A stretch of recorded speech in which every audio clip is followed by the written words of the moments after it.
तो बुद्धि बुद्धि को बढ़ाने का एक ही तरीका है, जितने अपने आप को शांत करते जाओगे, जितने क्रोध मान माया कषाय से कम होते जाओगे, उतनी आपकी बुद्धि बढ़ेगी। पढ़ने से बुद्धि नहीं बढ़ती है। किसी दिन ये आपने प्रैक्टिकल किया होगा, आप अपनी माँ से लड़ लिए हो और उस दिन एग्जाम देने जाना, फिर जो आता है वह भी भूल जाते हो। बीच में एक पॉइंट कह देता हूँ, बहुत सारे लोगों के एग्जाम्स चल रहे हैं और वे सब आ रहे हैं मेरे पास में कि महाराज जी आशीर्वाद दो। सबसे पहले आपको एग्जाम्स में यदि क्रैक करना है तो लास्ट मोमेंट की स्टडी पढ़ना बंद करना पड़ेगा। जो लास्ट मोमेंट में आप जाते हो और किताब खोल के पलटते रहते हो, पूरा मिक्सर ग्राइंडर होता है ना, मिक्सर ग्राइंडर चालू कर दो तो क्या होता है, सब मिक्स हो जाता है। अब जो आता था वो भी भूल जाते हो।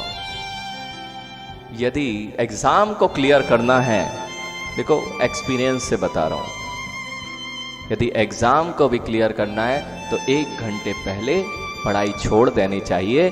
सबसे पहले जाओ एग्जाम क्लासरूम में, जाओ वहां शांत होके बैठो और बिल्कुल स्टेबल हो जाओ। सारी चीजें, अब कुछ सोचना भी नहीं है। 9 बार डमोकार का मंत्र का जाप करो। जैसे ही आपके परिणाम शांत होंगे वैसे ही बुद्धि काम करना चालू हो जाएगी। अब आप ये तक बता दोगे कि ये मैंने क्वेश्चन कौन से पेज पर पढ़ा था, कौन सी लाइन में लिखा हुआ है और इसका आंसर क्या है। कई लोग हड़बड़ में प्रश्न पढ़ते नहीं हैं, उत्तर लिख आते हैं, या आधे तो प्रश्न ही पढ़ना भूल जाते हैं और घर में आके कहते हैं हमें तो ये पूरा आता था। क्या कहते हैं, ये तो हमारे को बिल्कुल आता, अभी करा के देख लो। एग्जाम का प्रेशर, जिसे कहते हैं एग्जाम का प्रेशर जब होता है तो बुद्धि चलना बंद हो जाती है, क्योंकि आपने इसको ठंडा रखना सीखा ही नहीं है। भागते रहो। जितना आप शांत होते जाओगे, इसलिए तो जब आप सुबह 9 बजे 10 बजे उठते हो, आजकल कितने बजे उठते हो? 9 बजे 10 बजे उठेंगे, उनकी बुद्धि चलने वाली नहीं है।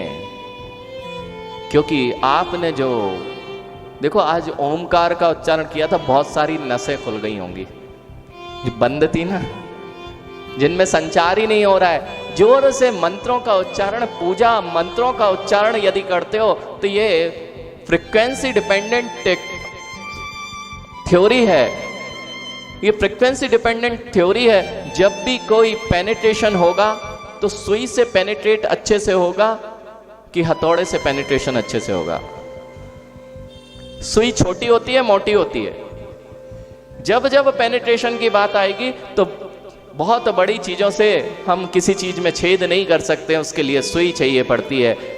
जितनी छोटी चीज होती जाती है उतना पेनिट्रेशन बहुत अच्छा होता है। यही तो फ्रीक्वेंसी जिस पे आज सारे मोबाइल, सारी सैटेलाइट्स वर्क करती हैं, वो इसी फ्रीक्वेंसी टेक्नोलॉजी पे वर्क करती है। जितनी वेवलेंथ कम होगी उसका पेनिट्रेशन उतना ज्यादा होगा। कई लोगों को कुछ समझ में नहीं आ रहा होगा, कोई बात नहीं। जितनी मोटी चीज होगी वो घुस नहीं पाती कहीं भी, और